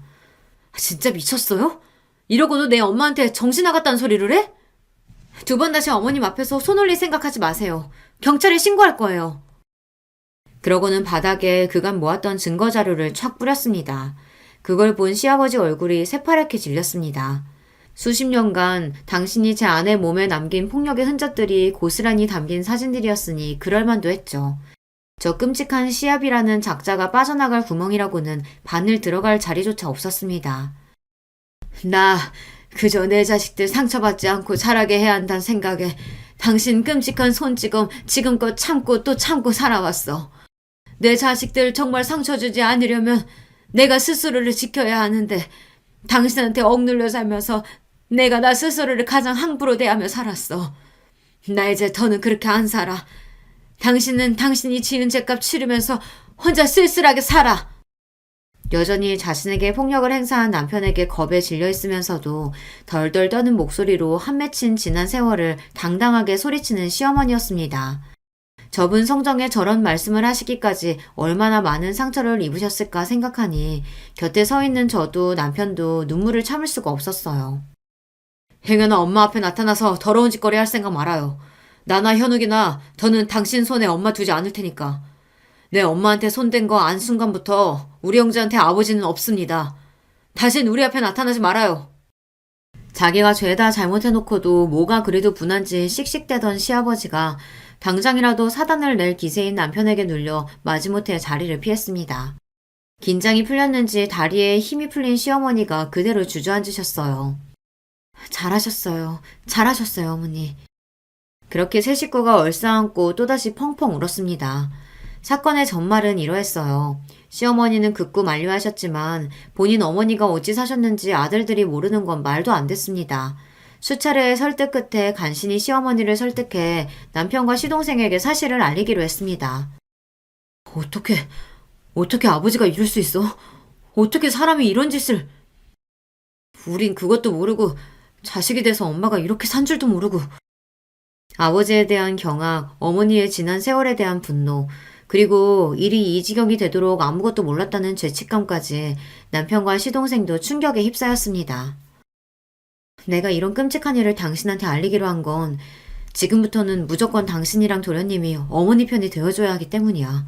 평생 자기 샌드백 취급한 아내인데 이제 와서 반항한다고 들어먹을 양반도 아니고 지금부터라도 아들들이 어머님을 확실하게 보호해줘야 한다고. 알았어? 그렇게 분노에 찬 두 아들들의 절대적인 지지를 얻어낼 수 있었습니다. 그 다음은 이혼 소송과 형사 고발을 위한 자료 수집이었어요. 시어머니께서 그동안 주기적으로 폭행당한 스스로의 몸을 촬영하시고 폭력의 증거를 수집해 오셨던 건 의외의 사실이었습니다. 나는 몰라도 혹시나 나중에라도 내 새끼들한테까지 손을 뻗치면 어쩌나 싶어 설마 하는 마음에 준비해둔 거였어. 근데 이렇게 쓰게 될 줄은 나도 몰랐다. 잘하셨어요, 어머니. 이혼 소송은 물론이거니와 경찰에 시아버지를 고발하기에도 차고 넘치는 자료였어요. 그렇게 시어머니의 제대로 된 반격이 시작된 겁니다. 이건 시작에 불과했어요. 그동안 어머님이 부식 판매해서 현금 모인 건 다 시아버지가 따로 꽁쳐뒀다면서요. 그러면 이혼할 때 위자료나 재산 분할도 얼마 안 나올 텐데 그건 안 되죠. 어머님이 얼마나 고생해서 버신 돈인데 그 돈 숨겨둔 곳 모르세요? 왜 몰라. 그 사람 하는 짓이야 뻔한 걸. 그렇게 시아버지가 제가 몰래 숨겨둔 현금 숨겨둔 곳에서 돈이 줄줄 새는 줄도 모르는 동안 착실히 그걸 빼돌려다 금고에 따로 숨겨두었습니다. 와, 저는 은행 안 가는 사람이 있다는 말만 들었지 현금을 그렇게나 숨겨둔 사람은 또 처음 봤네요. 애초에 세금 몇 푼 안 내보겠다고 숨겨둔 돈이니 어디 신고도 못할 테고 고스란히 시어머니 새 출발 자금이 될 돈이었습니다. 이혼에 형사처벌에 위자료에 합의금 뜯긴 것도 모자라 하이라이트로 시아버지 인생의 믿는 구석이었던 현금까지 죄다 털린 걸 알고 또 한 번 저희 집을 찾아와 시어머니 앞에서 난동을 부린 시아버지였으나 분노에 눈이 뒤집힌 형제에게 차례로 패대기를 쳐진 이후로는 아들들 무서워서 차마 저희 집에 접근하지 못했습니다. 어디 그뿐입니까? 무려 애들을 상대로 장사하면서 아내한테 손찌검을 해 이혼당했다는 소문이 쫙 퍼지자 문구점에 손님이 뚝 끊겼습니다. 제정신 박힌 부모라면 혹여서 틀리면 내 자식한테까지 손 올릴지 모를 막대먹은 사장놈이 있는 가게에 애들을 보내겠습니까? 수십 년을 이어온 문구점이 금세 매물로 나오는 데는 긴 시간이 걸리지 않았습니다. 미연이 네가 아니었다면 지금까지도 그 인간한테 맞으며 살고 있었겠지. 누구한테라도 들키면 죽을 줄 알았는데 막상 나보다도 더 아파해주는 너를 보니 그제야 더는 이렇게 살지 않을 용기가 났다. 나는 네가 살려준 거야, 미연아. 한동안 정신관 치료도 받으시고 시어머니 역시 고생이 많으셨으나 서서히 지금은 회복하시며 진정한 본인의 삶을 살고 계세요. 요즘에는 또래들 동호회 활동도 조금씩 참석하시는 등 점점 밝아지시는 시어머니 모습에 뿌듯한 기분입니다. 고생하신 세월이 길었던 만큼 앞으로의 여생은 그저 행복만 가득하셨으면 해요. 오늘 제 이야기는 여기까지입니다. 부디 저희 어머님 행복하시기 함께 기원해 주시면 더없이 기쁠 거예요. 들어주신 여러분 모두 좋은 하루 되시길 바랍니다. 안녕하세요. 저는 70이 넘은 노인입니다. 몇 년 전 제가 겪었던 무척 슬픈 사연이 있어서 한번 털어놓고 싶어 사연을 보내봅니다. 저는 젊은 시절 상당히 고생을 많이 하며 살았습니다. 굉장히 가난한 어린 시절을 보냈죠. 전쟁의 기억이 명확하게 있는 나이는 아닙니다만 저희 부모님은 전쟁으로 인해서 큰 타격을 입었습니다. 원래 시골에서 평범하게 농사 지으며 먹고 사는 데는 문제가 없는 가정이었지만 전쟁으로 인해 농토가 전부 폭격되고 나서는 아무것도 남지 않았다고 해요. 피난을 갔다가 돌아온 고향에는 정말 말 그대로 쑥대밭이 된 동네밖에 남은 것이 없어서 동네 사람들도 전부들 돌아왔다가도 발길을 돌려 서울로 향했다고 합니다. 저희 부모님 역시 마찬가지였고요. 그랬던 사정은 이해합니다. 그래도 서울에는 일자리가 있었고 설사 빌어먹더라도 사람과 돈이 있는 곳에 가서 빌어먹어야 할 테니까요. 그래서 부모님은 아무것도 없는 빈주먹으로 서울로 무작정 향해 오셨고 그 길에 아직 어렸던 저희 형제가 동행했습니다. 당시 아주 어려서 아예 기억도 없는 저와 저희 언니 그리고 저희 동생이 있었죠. 3자매 중에 제가 둘째였답니다. 저희 언니는 전쟁에 대한 기억이 희미하게 남아있는 나이여서 여태까지도 그 시절의 일을 기억하면서 몸서리를 칠 때가 많이 있죠. 동생은 그때 아예 갓난아기였고요. 부모님은 서울로 올라온 이후 많이 힘든 생활을 하셨습니다. 아마 지금 분들은 이해 못하실 수도 있는데요. 당시에는 불량식품을 만드는 일도 동네 가난한 집에서 일을 받아서 하고는 했었습니다. 초등학교 앞에서 팔던 오렌지 주스도 사실 오렌지 주스가 아니라 설탕물에 식용 염료를 탄 것이었죠. 빨간 다라이에 지하수를 들이붓고 거기다가 식용 염료를 타던 것이 기억나네요. 사실 설탕도 아니고 뉴슈가라고 당시에 비쌌던 설탕 대신 상대적으로 좀 저렴한 것을 이용하기도 했습니다. 뉴슈가는 씁쓸한 맛이 살짝 감도는 설탕 같은 감미료였죠. 거의 무너져가는 슬레이트 지붕 집 마당에 앉아서 빨간 다라이에다가 그렇게 불량식품인 오렌지 주스를 만들어서 초등학교 앞에서 장사하는 상인한테 넘겨주는 것이 저희 부모님의 일이었습니다. 사실 몸에 절대 좋을 리야 없는 음료였죠. 게다가 아이들이 먹기에는 정말 끔찍한 물건인데 그때 당시에는 그게 특별히 심각하게 위험한 일이라는 것도 몰랐답니다. 다라이는 제대로 씻지도 않았고 지하수도 안전한지 아닌지 전혀 모르는 상태였는데도 말이죠. 그때는 지금하고는 아예 개념 자체가 다르기는 했으니까요. 이런 일들은 종류가 무척 많았답니다. 이름 모를 생선살로 과자 같은 걸 만들기도 하고 아이스크림이라면서 얼린 음료수를 내다 상인에게 넘기기도 했습니다. 지금 생각하면 기야말 일이지만 그래도 그때 부모님이 이를 가리지 않고 열과 성을 다해 하신 덕분에 저희 자매들은 잘 클 수 있었죠. 어린 시절에는 정말 많이 가난했는데 점차적으로 그래도 사정이 나아져 갔어요. 물론 그렇다고 평균적인 집이 될 수는 없었습니다만 그런데 그러다가 사달이 난 거였죠. 아버지가 교통사고를 당하셔서 자리에 누워 일을 하지 못하시게 된 거였어요. 아니, 일을 못하시는 건 둘째치고 병원비가 아주 많이 들어가게 되었었죠. 제가 겨우 고등학교 갓 들어갔을 때였는데 집안은 아주 초상집 분위기였답니다. 어떻게든 무슨 수를 내야 저희 식구들이 먹고 살고 아버지 병원비도 낼 수 있을 거였어요. 그런데 그 무슨 수라는 게 저에게 떨어졌죠. 그 시절에는 어지간히 잘 사는 집들은 전부 식모를 쓸 때였습니다. 대부분의 식모는 20살이 아직 안 된 어린 여자아이들이었는데요. 지금 생각하면 이게 무슨 인권 착취 같은 소리냐고 하실 분들이 많겠지만 당시에는 그게 그냥 보편적이었어요. 먹고 살기 힘든 집에서 여자애들 데려다가 적당히 일 시키면서 월급도 주고 먹여주기도 하는 그런 거였거든요. 저희 동네에도 마침 아주 잘 사는 한의원 집이 있었는데 그 집에 식모가 사정이 있어 나갔다면서 구한다고 하더군요. 저희 어머니는 급히 그 집에 가서 우리 집 둘째 딸이 나이가 고등학교 1학년밖에 안 되었는데 혹시 식모를 쓸 생각이 없냐고 물으셨어요. 그 집에서는 제 나이하고 할 줄 아는 걸 묻더니 그 정도면 괜찮겠다면서 데리고 오라고 하셨습니다. 아무리 가난해도 집에서 살다가 남의 집에 식모로 가는 일은 아주 서러웠어요. 그래도 다행히 동네에 있는 이웃이기는 했지만 그래도 서러운 건 서러운 거였죠. 원래 시골에서 몸 의지할 곳 없는 여자애들이 가는 것이 식모였기 때문에 내가 그런 애들하고 비슷한 처지가 되었다고 생각하니 더 그랬던 것 같습니다. 하지만 용 빼는 재주 있나요? 아버지는 편찮으시고 집 식구들은 다 굶어 죽을 위기니까 저로서도 어떻게 할 도리가 없었죠. 그래서 결국은 얌전하게 그 댁으로 들어갔어요. 식모는 밤 늦게까지도 그 댁 사람들이 부르면 바로 일어나서 일을 해야 하기 때문에 집으로 꼭 들어가야 하는 위치였죠. 그 댁 작은 방을 내주셔서 들어가 살게 되었습니다. 처음에는 무척 서럽고 힘들게 생각했는데 지내다 보니까 생각보다는 괜찮았어요. 아무래도 저희 집은 동네에서 제일 구석진 곳에 있었고 슬레이트 지붕을 인 납작한 집이어서 여름에는 정말 미친 듯이 더웠거든요. 사우나나 찜질방 저리 가랄 정도로 덥고 습도가 높았어요. 하지만 잘 사는 집이라서인지 한옥기와 지붕도 높고 마당도 작지만 있어서 물을 뿌려 두셨거든요. 여름에는 마당 한켠에 물을 담가두고 거기에 수박도 넣어두고요. 음식을 잘 해잡수는 집이라서 저도 그곳에서 그간 먹어보지 못한 음식들을 잘 얻어먹었었지요. 일은 열심히 하는데도 살이 도리어질 정도였어요. 그리고 그 댁 어른들도 좋은 분들이셨고요.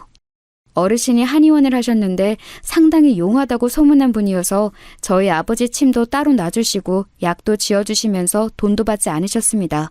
덕분에 아버지가 절름거리면서라도 일어나 움직이실 수 있게 되어 무척 기뻤었죠. 하지만 그 댁 자녀들은 좀 못된 데가 있어서 제가 밤에 일 마치고 좀 쉬려고 하면 꼭 불러다가 물을 떠다 달라, 옷을 다려달라, 신발을 가져다 달라 이래저래 시키는 일이 많았어요. 그렇다고 아주 악하고 못된 애들은 아니었는데 좀 얄미운 구석이 있었죠. 어떨 때는 그렇게 당하는 것이 억울해서 한 달에 한 번 있는 쉬는 날에 집에 가서 언니한테 마구 일러댔어요. 어린애들이 그렇게나 저를 부려먹는다고요. 사실 언니는 첫째 딸로서 자기가 집안을 책임지지 못하고 제가 대신 고생을 하는 것에 무척 미안함을 표현하고는 했어요. 언니는 저하고 5살 차이로 이미 20살이 넘어 성인이었기 때문에 식모로 들어가기에는 나이가 좀 있었던 거였죠. 원래 언니가 자기가 가겠다고 했지만 그 댁에서도 좀 어린아이가 그 집 자녀들이 대하기도 낫다면서 거절했었어요. 그런 상황이니 언니가 저한테 얼마나 미안했겠어요. 하도 미안해해서 제가 걔네들이 그렇게 못된 애들은 아니라고 그냥 좀 얄미울 뿐이라고 언니한테 도리어 해명을 해야 할 정도였죠. 장녀로서 아무것도 못해서 정말 너무 미안하다면서 언니는 제 손을 잡고 계속 주무르고 크림을 발라주었어요. 당시에는 화장품 크림을 방문 판매 아주머니들이 팔고는 했었는데 언니가 몰래 그거 하나를 사놓고서 제가 물일 때문에 손이 튼 걸 보고는 발라주고 했었죠. 언니의 그 손길 하나가 얼마나 큰 위로가 되었는지 몰라요. 당시 엄마는 아버지를 간병하고 돈을 버느라 저한테 신경을 쓸 여력이 없었고 언니 역시도 밖에 나가 식당에서 일을 하면서 돈 버느라 바빴는데 엄마가 아닌 언니가 저한테 정말 많이 배려를 해주었거든요. 동생은 아직 어렸지만 저한테 미안하다면서 빨리 다시 같이 살고 싶다고 매달렸었고요. 그래도 어려웠던 그 시절을 저희는 최선을 다해 같이 이겨냈어요. 주인댁 어르신의 침과 약 덕분에 아버지가 조금씩이라도 거동을 하게 되었고 덕분에 어머니의 간병 부담이 상당히 줄어들게 되었습니다. 언니는 식당에서 일하면서 그 식당 주인 눈에 들어서 좀 더 높은 급여를 받게 되기도 했고요. 그 즈음에 제가 20살이 넘게 되면서 주인 댁에서 나오게 되었죠. 아직 아이들이 어린이 고등학생쯤 되는 식모여야 애들이 좋다면서요. 주인 댁 어르신은 좋은 분이었기 때문에 제가 그만둘 때쯤 꽤 큰 돈을 저한테 쥐어주셨습니다. 지금으로 말하면 이를테면 퇴직금 같은 거였죠. 어르신이 하셨던 말씀이 기억나네요.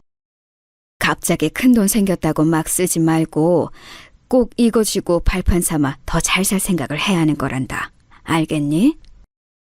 어르신이 하신 말씀은 진심으로 걱정해서 하신 말씀이었습니다. 아예 돈을 써본 적이 없는 애한테 큰 돈을 쥐어주니 아무래도 걱정이 되셨던 것 같았어요. 하지만 그 돈을 알게 된 어머니는 당연히 집안 식구들이 나눠 써야 한다고 주장하셨습니다. 그게 논쟁거리가 된다고도 생각하지 않으셨던 것 같아요. 그냥 그때까지 모든 식구들이 나가서 돈을 벌어오면 곧장 집안 생계비로 전부 다 써버렸으니까요. 하지만 저는 그때 처음으로 좀 억울한 마음이 들었습니다. 당시에는 이미 언니와 어머니 그리고 제가 그간 벌어왔던 돈이 모여서 생계에 큰 지장은 없었어요. 어르신의 도움으로 아버지도 이제 거동이 가능해서 병원비도 크게 들지 않았고요. 아니, 그때쯤 이미 병원에서는 아버지가 아무리 치료를 받아도 이 이상 낫지는 않을 거라는 판단을 내린 뒤였습니다. 그러니 사실 집안에 반드시 필수적으로 들어가야 할 큰 돈은 없는 셈이나 마찬가지였는데 제 돈을 가져다가 막무가내로 써버리시려고 하니 저는 억울했던 거죠. 어머니는 그 돈으로 조금 나은 집으로 이사를 갈 거라고 꿈에 부풀어 있었습니다. 집도 옮기고 옷도 사고 화장품도 사서 어머니 자신을 좀 꾸미고 싶다고요. 사실 평생 고생만 하며 일을 해온 어머니 입장에서 못할 생각도 아니긴 했습니다만 아직 어렸던 저는 그게 너무 싫었어요. 저는 어머니한테 이 돈 못 내드린다고 대들었습니다. 어머니는 큰 충격을 받으셨죠. 여태까지 장녀와 차녀와 어머니가 힘을 합해 어려운 집안을 잘 이끌어오고 있다고 생각했는데 이제 성인이 된 차녀가 갑자기 돈 내놓기 싫다고 대든 것이나 다름없었으니까요. 지금 생각하면 어머니가 당시 얼마나 충격적이셨을까 이해되는 면도 있어요. 하지만 당시에는 정말 그 돈을 드릴 수가 없었죠. 내가 어떻게 그 집에서 식모 노릇을 하며 갖게 된 돈인데 그 집 어르신이 나한테 쥐어주신 돈인데 왜 집의 가족들이 이걸 쓰려 하는지 이해할 수가 없었어요. 아니, 이해는 할 수 있었지만 용납이 되지 않았던 거였죠. 어머니는 불같이 화를 내셨지만 저를 도와줬던 것은 바로 언니였습니다. 언니는 어머니가 화를 내시는 동안 묵묵히 그 앞에서 제 편을 들어주면서 막아주었고 기어코 아버지까지 나서서 제게서 돈을 빼앗으려 하니 집을 나가라며 등을 떠밀어 주었어요.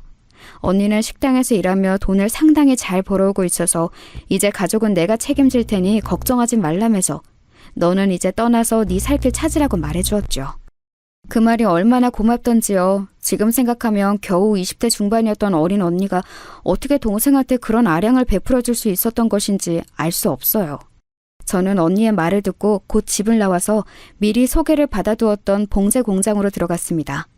식모살이를 했던 댁에서 이제 돈 벌 곳이 없다면 이곳으로 가라면서 소개를 해주셨던 곳이었죠. 여러모로 고마운 댁이었어요. 그리고 그곳에서 남편을 만나 결혼했습니다. 일한 지 3년 만에 23 꽃다운 나이에 웨딩드레스를 입었죠. 남편은 봉제 공장과 거래하는 소매점의 사장으로 저와 나이 차이는 좀 있었지만 무척 다정하고 좋은 사람이었습니다. 다혈질이었던 저희 친정아버지하고는 완전히 다르게 온화하면서도 섬세한 사람이기도 했죠. 저는 결혼 후 그래도 친정에 가봐야겠다 싶어서 친정으로 향했습니다. 집 나간 딸이었지만 번듯한 사위를 데리고 왔으니 이제 부모님이 기뻐하시지 않을까 기대 반 설렘 반이었죠. 하지만 부모님의 반응은 제가 기대했던 것과는 완전히 달랐어요. 가족 버리고 남자 찾아 쫓아간 계집애라면서 부모님은 저를 아예 보려고도 하지 않으셨죠.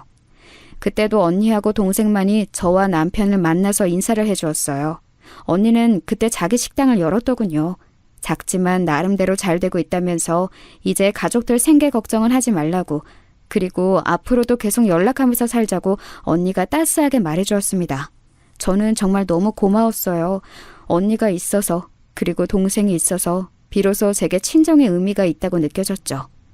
언니의 식당 일이 바빠서 그 후로 자주 교류는 하진 못해도 전화 연락은 언제나 주고받으며 살았어요. 언니도 결혼을 하고 아이를 낳고 가정을 가지면서 만나는 일은 좀 줄었지만요. 슬프게도 동생은 사기를 당해 아무래도 삶이 힘들어지니 연락이 뜸해졌죠. 저도 아들 둘을 낳았어요. 제 시대만 해도 남아선호가 남아있던 시기라서 저는 두 자식이 모두 아들인 것이 그리 좋고 기뻤답니다. 미안하게도 언니는 하나 낳은 자식이 딸이라서 제대로 대놓고 자랑도 하진 못했어요. 하지만 언니는 제가 아들을 자랑스러워하는 것을 눈치챘는지 조금씩 저하고 이야기하기를 꺼려했습니다. 그래도 언제나 저에 대해서 신경 쓰고 있다는 사실만은 알게 해주어서 저도 연락을 조금 덜하면서 많이 조심을 하려고 애썼죠. 아이들은 무럭무럭 자라났습니다. 아들 둘 기르면 엄마가 깡패가 된다는 말도 있잖아요. 저 역시 거기에서 별반 다르지는 않았습니다. 애들이 특별히 성미가 고약한 애들도 아니었지만 좀 욕심들이 많았어요. 큰애는 작은애가 뭘 물고 있으면 꼭 그걸 빼앗아서 자기가 먹어야 성미가 풀렸고, 작은애는 큰애가 가지고 노는 장난감을 항상 뒤로 빼돌려서 자기 침대에 갖다 놓더라고요. 저도 남편도 욕심 없이 그저 평안한 성격들이라서 대체 이 애들이 누굴 닮아서 이런가 궁금할 지경이었어요. 저는 결혼하면서 봉제 공장을 그만두었지만 남편이 하는 옷가게가 나름대로 되긴 해서 먹고 사는 데는 지장이 없었죠. 그래도 두 아들이 욕심을 내면서 먹는 것, 입는 것, 쓰는 것 모두를 다 서로 질투하고 더 좋은 걸 사달라고 하니 살기가 빠듯할 지경이었습니다. 물론 애들이야 너무 예뻤죠. 욕심은 많아도 큰애는 듬직하고 선선한 면이 있었고, 작은애는 애교 많고 눈치 빠른 예쁜 점이 있었답니다.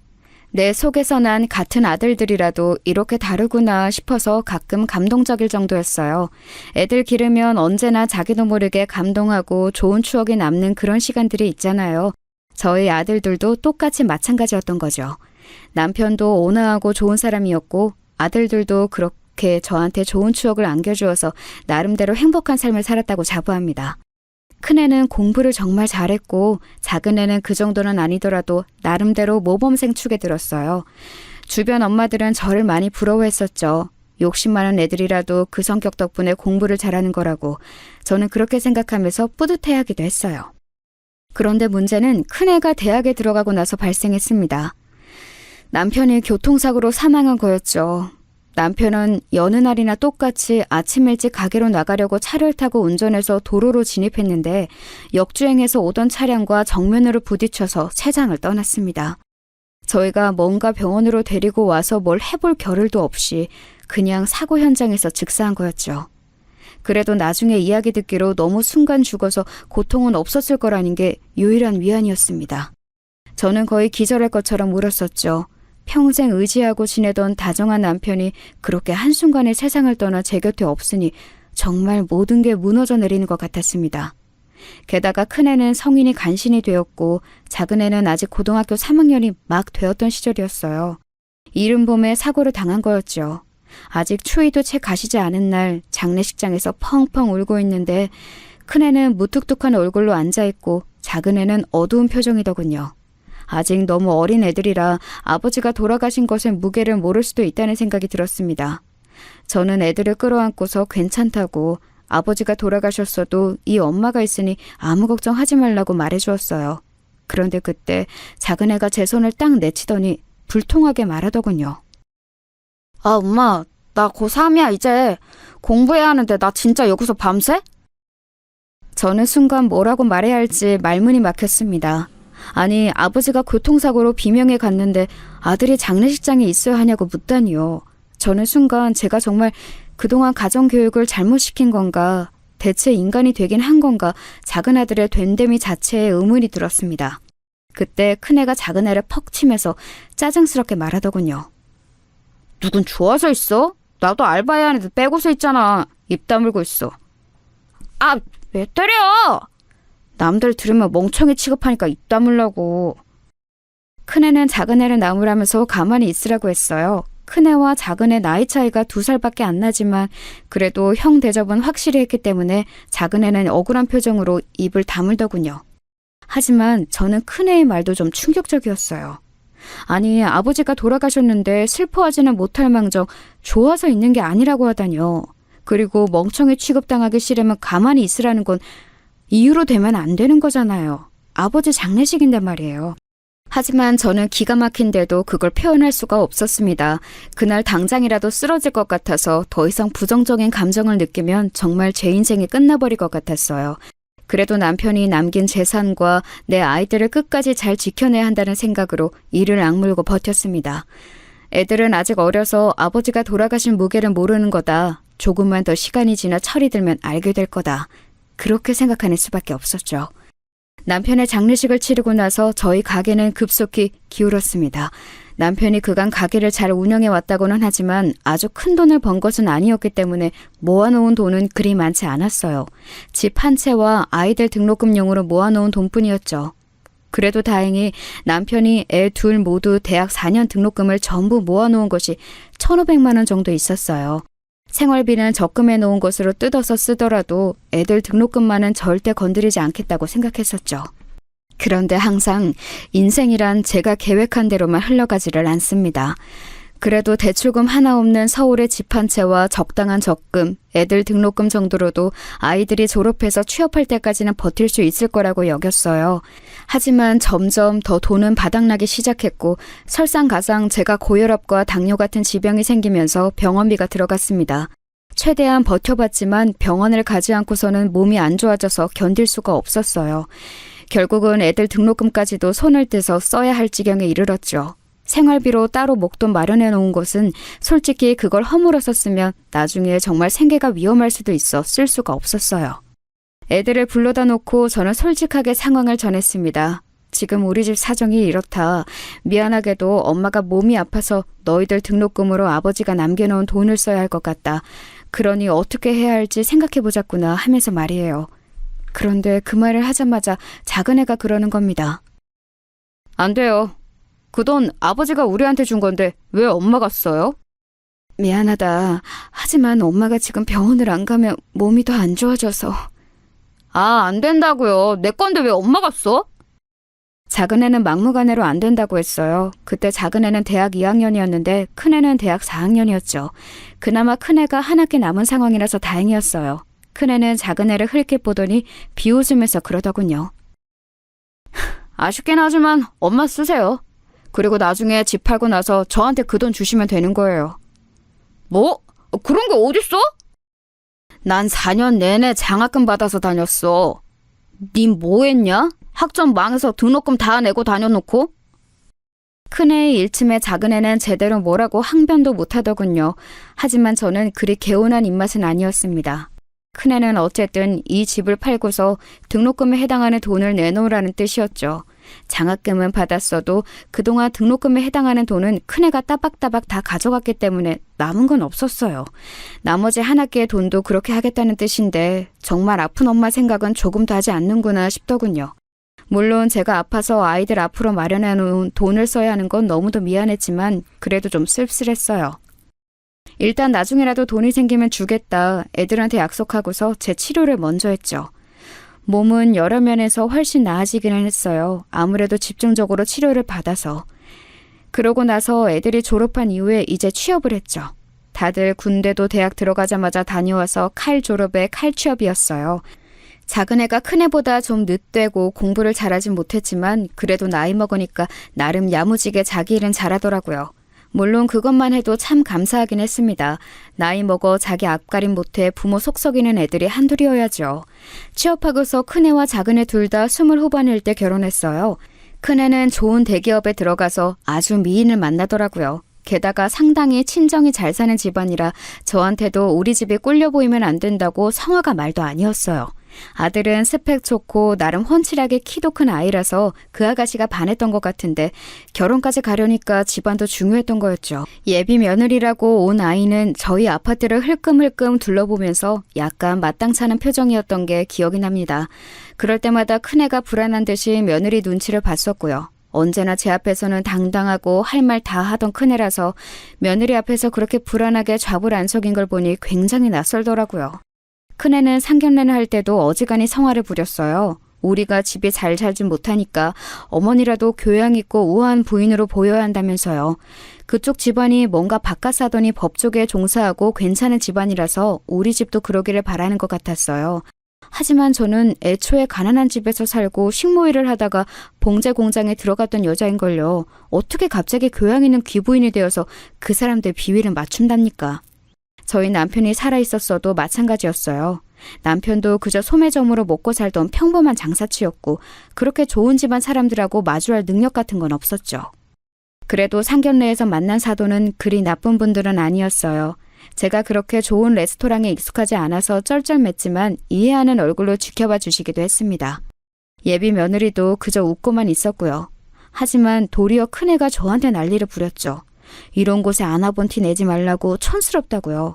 한식집이었는데 직원이 와서 따로 음식을 덜어주고 고기도 내주고 하더라고요. 저는 그것도 모르고 먼저 반찬 나오자마자 그냥 집어먹고 제가 좋아하는 찬이 나와 살짝 당겨서 맛을 봤던 것뿐이었어요.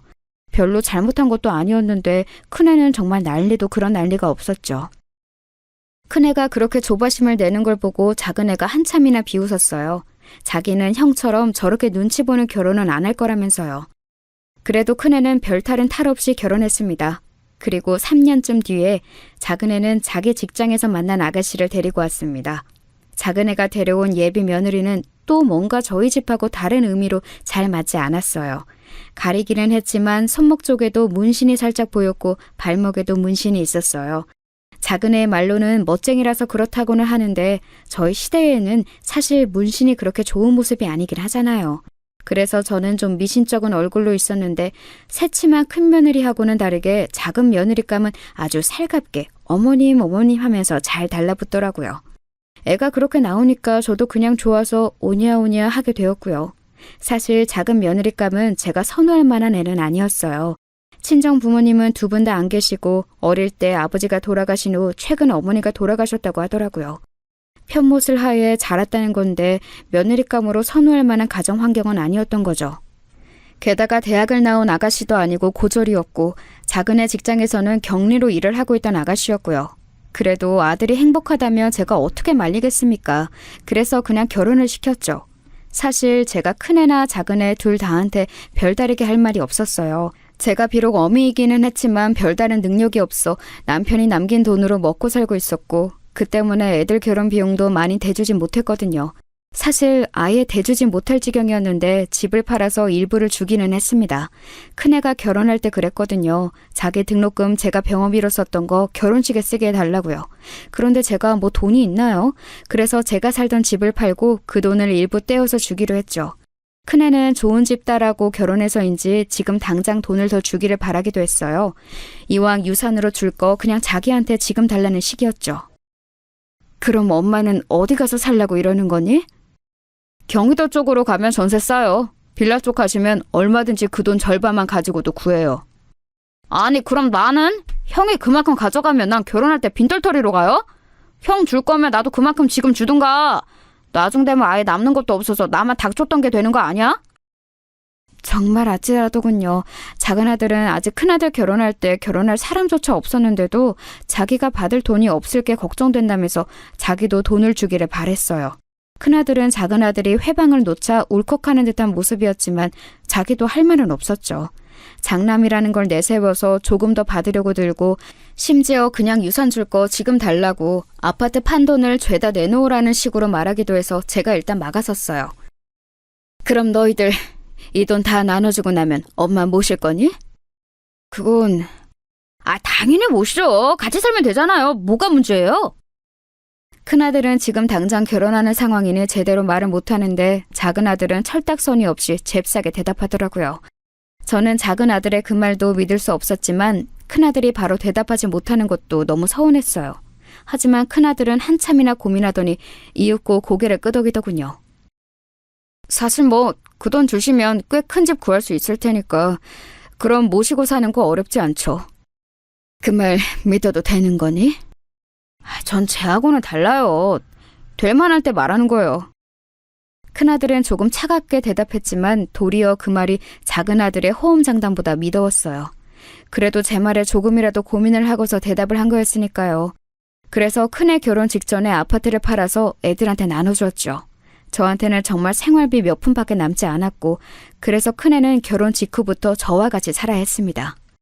큰며느리는 대놓고 싫은 티를 내지는 않았지만 그래도 마땅찮아 하는 기색이 종종 보였어요. 그건 너무 당연한 일이기는 했죠.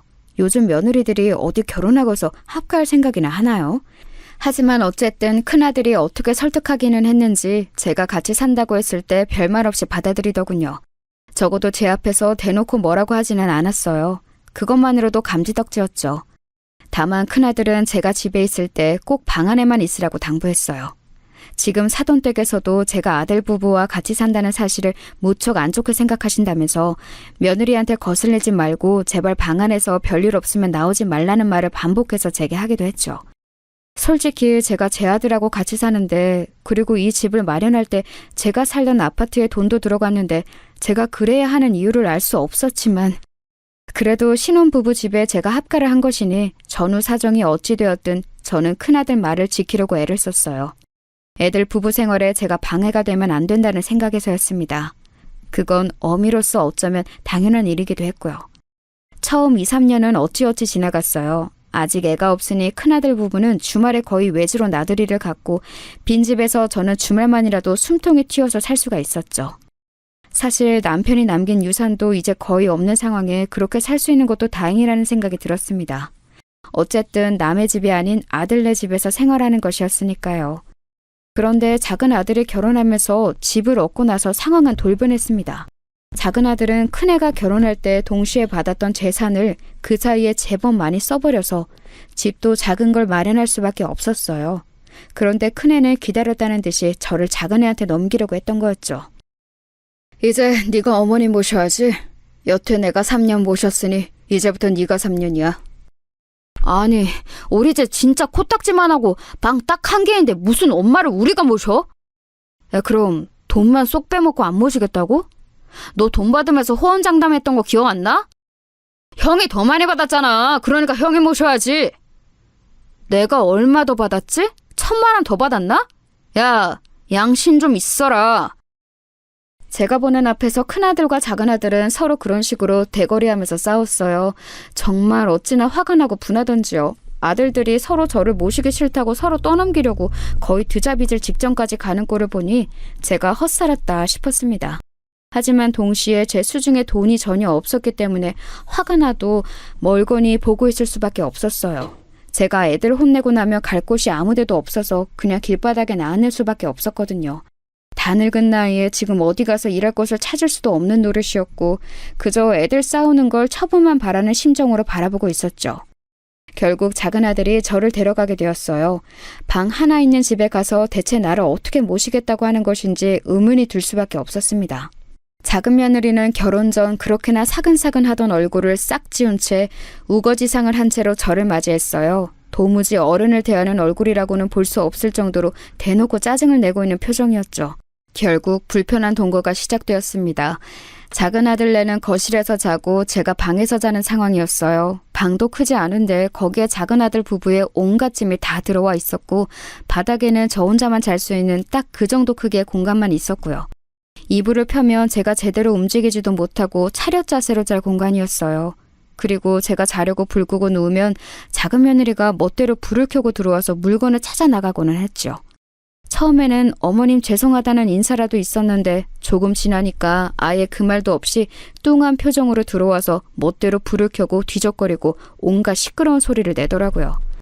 얼마나 힘들었는지 말도 못합니다. 그렇게 작은 아들내서 몇 년을 거의 몸이 굳어질 지경으로 지냈어요. 낮에는 거의 쫓겨나듯이 밖으로 나와서 동사무소 의자나 은행 의자에 앉아서 눈치를 보면서 시간을 죽이기도 했습니다. 작은 며느리가 집에 있으면서 제가 있는 기척이라도 들리면 대놓고 물건을 던지면서 짜증을 부렸거든요. 그 꼴을 보기 싫어서라도 제가 나와야 했던 거였죠. 그래도 큰 며느리는 교양이 있어서인지 잘 배운 애여서인지 제가 들리는 한도 내에서는 대놓고 짜증을 내지 않았는데 작은 며느리는 정말 아무것도 생각하지 않고 자기 내키는 대로 화풀이를 하더라고요. 그렇게 작은 아들네와 사는 게 얼렁뚱땅 10년이 지났어요. 처음에는 작은 아들네가 3년 만에 저를 내보내려고 했지만 거의 그 시기가 지날 즈음 작은 며느리가 아이를 낳고 나니 그 애를 봐줄 사람이 필요했던 게지요.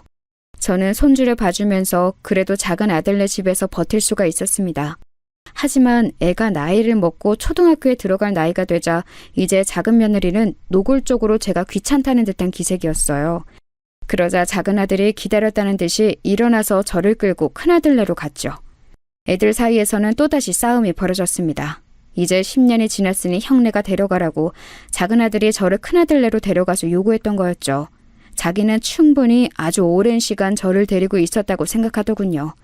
하지만 제가 공짜로 있었던 것도 아니고 집안일이며 육아며 거의 제 손으로 다 했었던 건 기억도 나지 않는 듯이 굴었습니다. 작은 아들은 막무가내로 제 짐을 전부 싸서 들고서는 큰아들네 아파트 문 앞에 내려놓고 저를 거기 데려다 놓고서는 큰아들을 불러내서 모시라고 요구했어요. 큰아들은 지금 당장은 곤란하다고 짐 정리도 해야 하고 여러 가지 준비해야 한다고 말했지만 작은 아들은 귓등으로도 듣지 않았습니다. 소란에 나와본 큰며느리도 답답한 얼굴을 하고 있었죠. 저는 더 답답했습니다. 큰아들네도 난임으로 작은아들네보다 좀 늦기는 했지만 그 사이에 아이가 태어나서 육아 중이었고 저하고 같이 살기엔 정말 마땅하지 않은 상태였기 때문이었어요. 다만 제가 들어가면 아이를 봐줄 수는 있겠다 싶기는 했습니다. 다만 큰며느리네 안사돈과 그쪽에서 붙여준 시터가 아이를 돌봐주고 있어서 제가 잉여 인력일 수도 있기는 했지만요. 결국 작은아들의 막무가내에 못 이겨서 큰아들은 저를 집 안으로 들였습니다. 큰며느리는 이전과는 달리 저를 제대로 보려고도 하지 않더군요. 지긋지긋하다는 듯한 표정을 지우지도 않은 채 그냥 아이를 안고 들어가서 방에서 나오지도 않았습니다. 그나마 당시 안사돈은 안 계셨고 사돈댁에서 붙여준 시터만 있더라고요. 저는 정말 머쓱하고 어찌 몸둘 바를 몰라 쩔쩔매며 거실에 서 있는데 큰아들이 대충 제 짐을 들고 작은 방 하나에 밀어넣었습니다. 들어가 보니 창고로 쓰는 을씨년스러운 방이었어요. 그 사이에 큰아들은 더 큰 집으로 이사를 해서 아예 골방을 하나 만들어둔 모양이더군요. 큰아들도 며느리도 아무 말도 없어서 저는 입도 못 연 채로 그날 밤을 지냈습니다. 시터가 대충 가져다주는 밥으로 밖에 나가지도 못하고 밥을 먹었어요. 화장실은 그 방 바로 앞에 있는 작은 화장실을 급히 들어갔다가 나오는 정도로 처리했고요. 제대로 씻지도 못하고 눈치가 보여서 몸을 어찌 움직이지도 못했습니다. 아마 그 주 주말이었을 거예요. 갑자기 큰며느리가 저를 불러내더군요. 그것도 상당히 사근사근한 말투로요. 어머님, 혹시 저희 나가는데 같이 나가지 않으실래요? 나간다고? 네, 어머님, 저도 와 있어요. 저는 무척 놀랐어요. 작은 며느리하고 큰 며느리는 직접 싸우지는 않아도 아주 대면대면한 사이였죠. 하지만 갑자기 둘이서 같이 서서 밖에서 저를 부르니까 게다가 같이 외출하자고 하니까 너무 이상한 거였어요. 저희 지금 지방 쪽에 카페 가려고 하거든요. 큰 카페인데 제 친구가 연 곳이 있어서 같이 가세요. 저희 집 오신 다음에 꼼짝도 못 하셨잖아요. 큰며느리는 방긋방긋 웃으면서 그렇게 말했어요. 뭔가 미심쩍었지만 큰며느리가 그렇게까지 말하는데 제가 안 된다고 할 수도 없잖아요. 그래서 그냥 둘의 뒤를 따라 나섰습니다. 큰며느리가 운전대를 잡고 작은며느리가 앞에 탔어요. 저는 뒷자리에 앉아서 오랜만에 몸을 쭉 펼 수가 있었죠. 큰아들 부부네 차가 참 좋았거든요. 승차감도 고요하고 그래서 저는 며칠간 계속 신경이 곤두서 있어서 한잠도 자지 못해서 결국 깜빡 잠이 들고 말았었죠. 그런데 제가 비몽사몽하는 동안 앞에서 둘이 뭔가 두런두런 이야기를 하더라고요. 제가 그렇게 잠이 들었다가 다시 살짝 깨어났는데 순간 작은 며느리가 속삭이는 소리가 들려왔습니다. 형님, 정말 이렇게까지 해야 해요? 어쩔 수 없잖아. 어차피 우리 신랑이랑 도련님도 동의한 거고. 그건 그렇지만. 동서가 모시고 살겠다면 말리지 않겠지만 우리로서는 요양원에 보내는 게 최선이야. 언제까지 어머니 모시려고? 말도 안 되지. 맞는 말씀이긴 하죠. 둘이 작은 소리로 속삭이는데도 그 소리가 저한테는 청천벽력처럼 크게 들려오더군요. 정말 집도 절도 없고 노후자금까지도 전부 아들들한테 준 어미를 이제 요양원에 갖다 버린다는 거였어요. 저는 손이 후들후들 떨렸지만 들키지 않으려고 그냥 눈을 감고 자는 척을 했습니다. 가는 길이 멀어서 휴게소에 들르더군요. 저는 내려서 화장실에 다녀오겠다고 하고 며느리들은 식당에서 커피를 사서 마시고 있겠다고 거기로 오라고 했습니다. 며느리들이 같이 식당 안 카페 쪽으로 들어가는 것을 보고 저는 얼른 다른 쪽으로 뛰어서 안내원 쪽으로 갔습니다. 당시 저는 그래도 언니 전화번호 정도는 외우고 있었어요. 간혹 연락만 하는 정도로 지내고 있었지만 그래도 믿을 건 언니밖에 없었죠. 저는 안내원한테 부탁해서 언니한테 전화를 걸었습니다.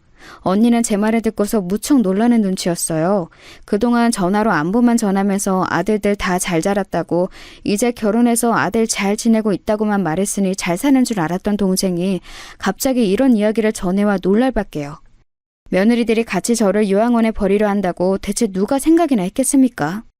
언니는 조금 기다리라고 지금 곧장 차를 몰고서 가겠다고 했어요. 저는 알겠다고 하고서 며느리들을 피해서 주차장 먼 쪽 작은 건물 뒤에 숨어 있었습니다. 저 멀리로 주차장에서 며느리들이 제가 없다면서 난리가 난 모습이 보이더라고요. 하지만 저는 숨을 죽인 채로 숨어서 그 모습을 지켜봤습니다.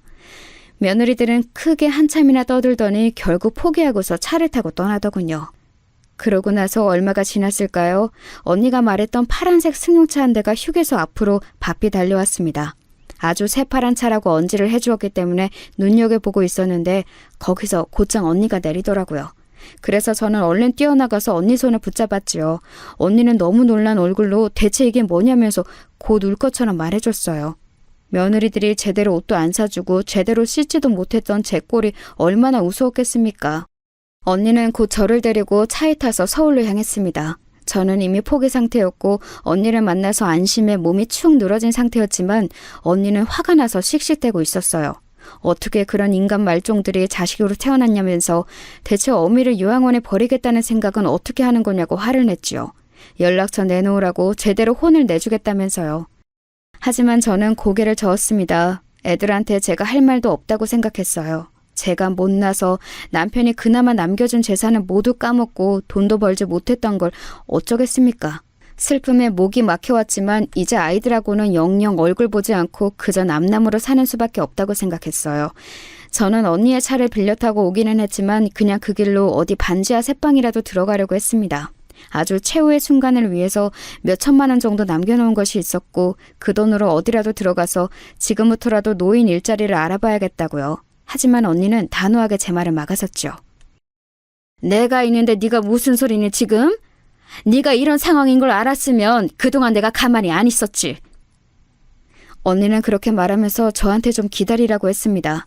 언니의 뒤를 따라 들어간 아파트는 정말 궁궐 같은 곳이었어요. 언니가 식당으로 잘 번다는 건 알았지만 그렇게까지 엄청난 알부자일 줄은 상상도 못해서 저는 놀란 채로 굳었던 기억이 있습니다. 그리고 며칠 뒤에는 언니가 작은 아파트 하나를 내주었어요. 제가 부담스러워서 괜찮다고 했지만 원래 언니 아파트고 비어있던 걸 청소해서 내준 것뿐이라며 잔소리 말고 들어가 살라고 했죠. 너무 고마웠고 정말 할 말이 없었습니다. 그래도 아이들한테 싫은 소리는 하고 싶지 않아서 저는 그저 입만 다물고 눈물을 뚝뚝 흘렸죠. 언니는 이해한다는 듯이 제 손등을 쓰다듬으며 어깨를 두드려 주었습니다. 언니네 딸은 훌륭히 성장해서 미국에 건너가 공부를 하다가 그곳에서 만난 남자와 결혼했어요. 그리고 미국에서 살고 있었죠. 형부는 몇 년 전 돌아가셔서 언니도 혼자 살고 있었는데 마침 외로운 인생에 잘 되었다면서 그냥 이제 우리 둘이 산다고 생각하자라며 제 손을 꼭 잡아주었습니다. 오랜 기간 대면대면한 사이가 되었지만 어색함은 눈 녹듯이 사라지고 다시 어린 시절 자매의 친근함이 되살아나더군요. 결국 저는 언니와 가까운 거리 아파트에서 살고 있습니다. 미안하게도 언니가 생활비를 모두 대주고 있는 상황이죠. 언니는 계속해서 아들들 연락처를 달라고 한번 가서 혼을 내주겠다고 벼르고 있지만 저는 그러고 싶지는 않아요. 어쨌든 제가 남편의 재산을 나눠준 것이었고 또 제가 잘못 키운 것이었으니 남 탓한 일도 아니었죠. 아마도 그 애들은 이제 제가 행방불명이 되어서 아주 편하게 살고 있을 테니 굳이 건드리고 싶지도 않았습니다. 아마 제대로 홍군형을 내주는 것을 원하는 분들도 계실 거예요. 하지만 어미 마음으로 그게 쉽지가 않네요. 물론 괘씸하기는 하지만 아직까지는 그냥 괜찮다 여기며 살고 있습니다. 아마도 저는 끝까지 그렇게 살게 될 것 같네요.